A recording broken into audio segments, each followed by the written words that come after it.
ધરતીનું ધાવણ ધાવી અને ઉછરી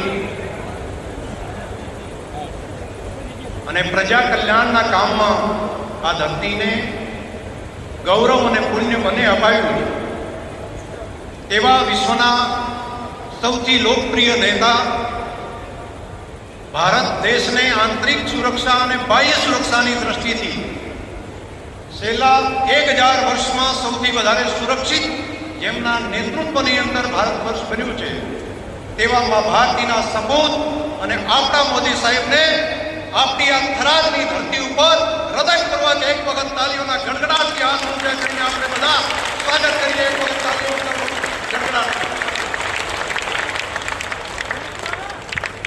આપણા મોદી સાહેબ અહીંયા આવ્યા છે.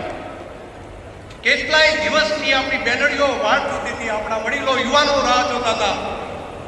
આપણા મોદી સાહેબ એમને જોવા માટે, એમને સાંભળવા માટે.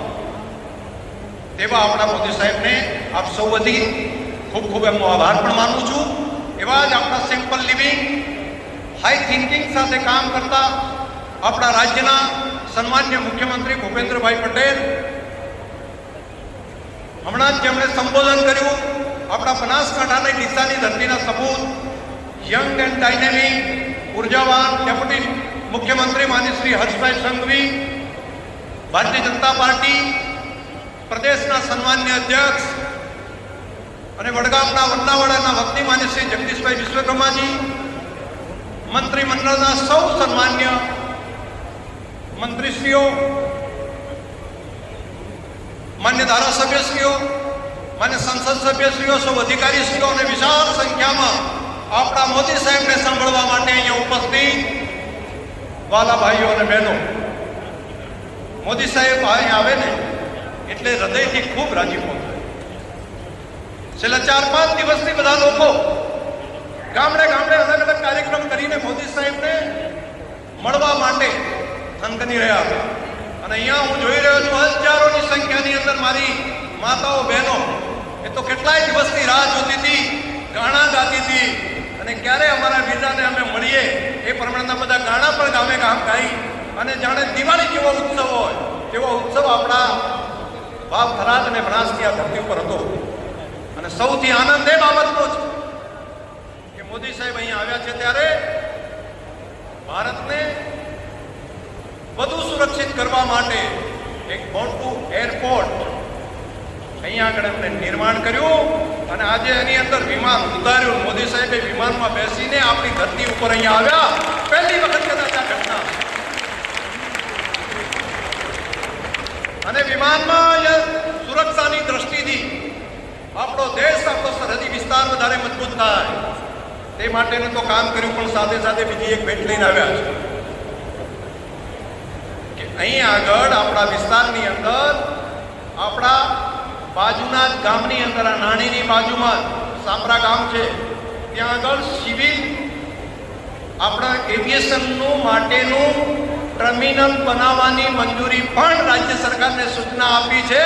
એટલે અહીંથી પલોટમાં બેહીને આપણે બહાર પણ જઈ શકીએ અને આપણું કામ પણ અહીંયા થઈ શકે તે પ્રમાણેનું કામ ભારત સરકારની ઉડાન સ્કીમ અંતર્ગત એ કામને આગળ વધારવાનું કામ પણ આપણા મોદી સાહેબે હાથ ઉપર લઈ લીધું છે. આ નાની ઘટના નથી. અહીંના ખેડૂતોનો તૈયાર થયેલો માલ, આખો જિલ્લો ઓર્ગેનિક આપણે બનાવવા જઈ રહ્યા છીએ, પ્રાકૃતિક ખેતી કરવાનો આપણે સંકલ્પ કર્યો છે. અહીંથી તૈયાર થયેલી શાકભાજી, અહીંની તૈયાર થયેલા ખેતીના પાકો, એ બટાકા હોય, દૂધની પ્રોડક્ટો હોય, એ અહીંયા દેશના બાકીના સ્થાનો પર પહોંચાડવા માટે, સમયસર પહોંચાડવા માટે અને અહીંથી બાકીના દેશના બીજા દેશો સુધી પહોંચાડવા માટેનો એક રોડ મેપ આપણા મોદી સાહેબે આવતી નવી પેઢી માટેનું ઉજ્જવળ ભવિષ્ય એમણે સુનિશ્ચિત કરી દીધું છે. એ માટે હું હૃદયપૂર્વક આખી સરહદી વિસ્તારના પ્રજાજનો વતી માન્ય મોદી સાહેબનો હૃદયપૂર્વક ખૂબ ખૂબ આભાર માનું છું. બીજો એક આભાર માનવાનો બાકી રહી ગયો છે. સાહેબ અહીંયા મુખ્યમંત્રી હતા ત્યારે આ તાલુકાને, લાખણી તાલુકાને લાખેણો તાલુકો એમ કરીને એમણે નવો તાલુકા તરીકેની રચના મોદી સાહેબે આપી હતી. અને હમણાં જ થોડા જ સમય પહેલા એક નવો જિલ્લો અહીં આગળ આવ્યો છે. વાવ થરાદ જિલ્લાની ભેટ પણ માન્ય પ્રધાનમંત્રી સાહેબે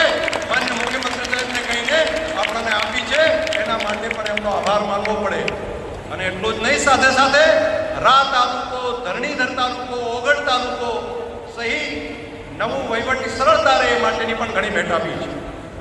એટલે પણ આપણે આભાર માનવો. અને બીજું, તમે સુખના દિવસો આપણે બધાએ જોયા. દુષ્કાળની અંદર અહીંથી માઇગ્રેશન કરીને, હિજરત કરીને બહાર કમાવા માટે આપણે જવું પડતું હતું. આ ધરતીના સપૂત મોદી સાહેબ મુખ્યમંત્રી બન્યા.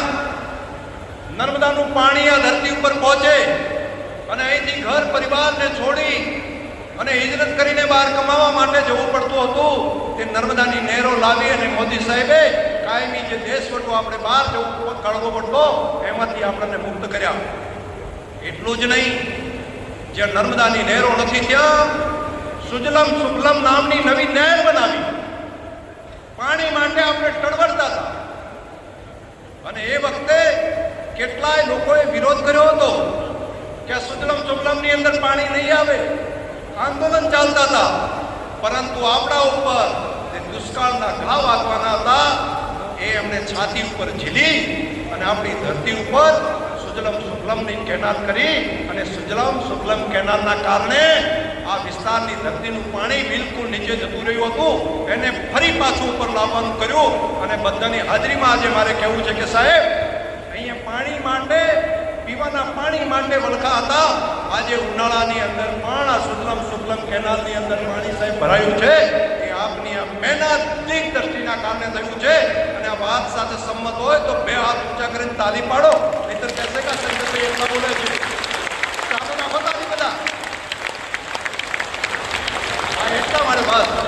આ એટલા માટે હું કહું છું કે એટલું જ નહીં, એ પછી 5,000 કરોડ રૂપિયાના ખર્ચે આખા બનાસકાંઠા, પાટણ અને વાવથરા જિલ્લાના ગામોમાં જે નર્મદાનું પાણી ના પહોંચ્યું હોય તે ગામો સુધી પાઇપલાઇનથી તળાવો ભરવા માટેની યોજના પણ મંજૂર કરી અને કેટલીક યોજના તો કાર્યરત કરી દીધી. પહેલા એ કહેતા, મને યાદ છે, આજે મારે જાહેરમાં કહેવું પડશે કે સાહેબ એ વખતે વીજળી માટે આંદોલન ચાલતા અને ત્યારે એટલા બધા કેટલાક લોકો તો એ પ્રમાણે બોલતા કે ત્યારે મનની અંદર આપણું કાળજું કપાતું. ત્યારે સાહેબ કહેતા, એક પણ શબ્દ બોલ્યા વગર કહેતા, ભાઈઓ વીજળીના તાર છોડો, પાણી પકડો, પાણી ડ્રીપ અને સ્પ્રિંકલર પકડો, ડ્રીપ અને સ્પ્રિંકલર લ્યો તો વીજળી અને બધું મળશે. બાકી જ્યાં સુધી પાણી જો ધરતીના પેટાળમાં નહીં હોય તો ખેતી કઈ રીતે કરશું? ત્યારે નહોતું સમજાતું. પરંતુ હવે બધા પ્રજાતિઓને સમજ્યું કે સાહેબ, આપ કેટલાય દશકો પહેલા વાતો જોઈ શકો છો, કેટલાય સોયકા પહેલાની વાત પછી શું થશે તેની પણ દ્રષ્ટિ આપને છે. એટલે આપે અમને યોગ્ય દિશા આપી હતી અને આજે પૂરા ભારતની અંદર સૌથી વધારે ડ્રીપ અને સ્પ્રિંકલરનો ઉપયોગ કરી માઇક્રો ઇરિગેશન કરવાનું કામ આપણી ધરતી એના કારણે કરી રહી છે. મોદી સાહેબે અતિરિક્ત દ્રષ્ટિ સાથે આપણને દિશા આપી હતી, એના કારણે કરીશું. આપણને ઘણું બધું આપ્યું છે. ગોબર એ ગોબર નહીં, ગાયનું છાણ, એમાંથી ગોબર નહીં, ગોબર ધન છે, એ વેસ્ટ નહીં, વેલ્થ છે. આ વાત આપી. એક પણ રૂપિયાની રોયલ્ટી લીધા વગર આઈડિયા આપ્યો બનાસને અને બનાસ ડેરીના માધ્યમથી આજે 3 બાયો સીએનજી કમ્પ્રેસ ગેસ એના માધ્યમથી અત્યારે ગાડીઓ ગાયના ગોબરમાંથી ગાડીઓ ચાલી રહી છે. આ દ્રષ્ટિ આપવાનું કામ અને મદદ કરવાનું કામ આપણા મોદી સાહેબે કર્યું. તેના કારણે આ કામ કરી શક્યા. અને ભરોસો આપું છું કે સાહેબ, હજુ નજીકના જ આ જ વર્ષની અંદર અમે નવા બીજા 3 બાયો સીએનજી પંપ અહીંયા આગળ કરીને ખેડૂતો, પશુપાલકોને ગોબરમાંથી પણ વધારે પૈસા મળતા થાય એવું કામ પણ અમે આપણા માર્ગદર્શનની અંદર કરીશું. આ કામ એટલી જ વાત નહીં, આપણું રણ, આપણું સોયગામ, એને બોર્ડર ટુરિઝમ તરીકે ડેવલપ કરવાનું કામ આપણા મોદી સાહેબે કર્યું. અને આજે દેશભરની અંદરથી ને બહારથી પણ ટુરિસ્ટો આવી અને આપણી બોર્ડર જોઈ રહ્યા છે. અહીંયા રોજગારીની તકો આદરણીય મોદી સાહેબે આપણા માટે અહીંયા આગળ ઊભી કરાવી.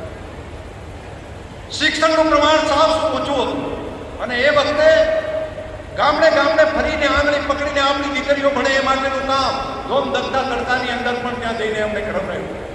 અને આજે 100% નામાંકન અને દીકરીઓને ભણવાનું કામ પણ ચાલ્યું. અને મારે સાહેબને રાજીપા સાથે કહેવું પડે કે આપે જે બીજ રોપ્યું હતું એના કારણે કરીને ગુજરાતનો સૌથી પાછળ ગણાતો જે બનાસકાંઠા જિલ્લો હતો, સાહેબ આ વખતે 10મા ધોરણમાં સૌથી પહેલો નંબર આપણો બનાસકાંઠા વાવથરા જિલ્લો આવ્યો છે. એ આપણી મહેનતના કારણે થયું છે. સાહેબ, દરેક કામની અંદર આજે સૌથી વધારે ડૉક્ટરો તૈયાર કરવાનું કામ કે આ બનાસકાંઠા જિલ્લાની અંદર થઈ રહ્યું છે સાહેબ, એ તે વખતે આપણે આંગળી પકડીને દીકરા દીકરીઓને જે સ્કૂલે મૂક્યા હતા તેના કારણે થયું છે. એટલા માટે સાહેબ અમારે તમારો આભાર માનવો જ પડે.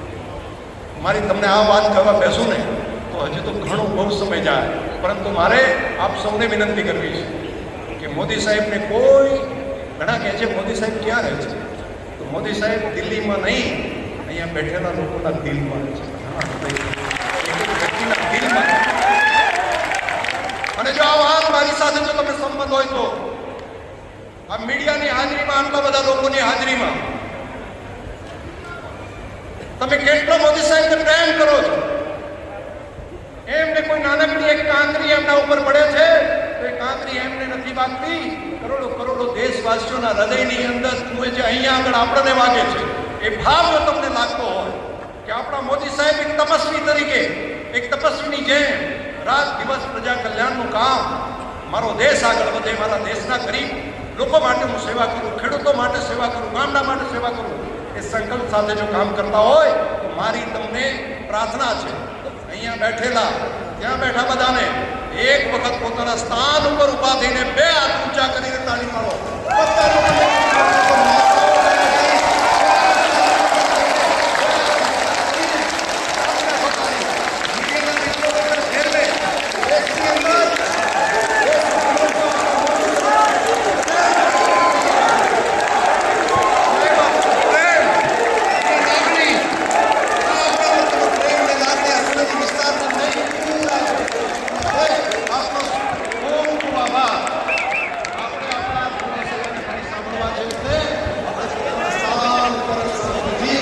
બેસી જઈએ, પોતાના સ્થાન ઉપર ફરી પાછા બેસી જઈએ. સાહેબ આપણે સાંભળવા માટે કેટલા આગ્રહ છે, નહીંતર ચાલુ સભામાં ઉભા થાય ને તો બીજી સભાની જરૂર કેટલા ચાલુ થાય. પરંતુ સાહેબ આ આપણા પ્રત્યેનો પ્રેમ છે. પુનઃ મોદી સાહેબને આપ સૌ વતી આવકારું છું. આપ સૌનો હૃદયથી ખૂબ ખૂબ આભાર.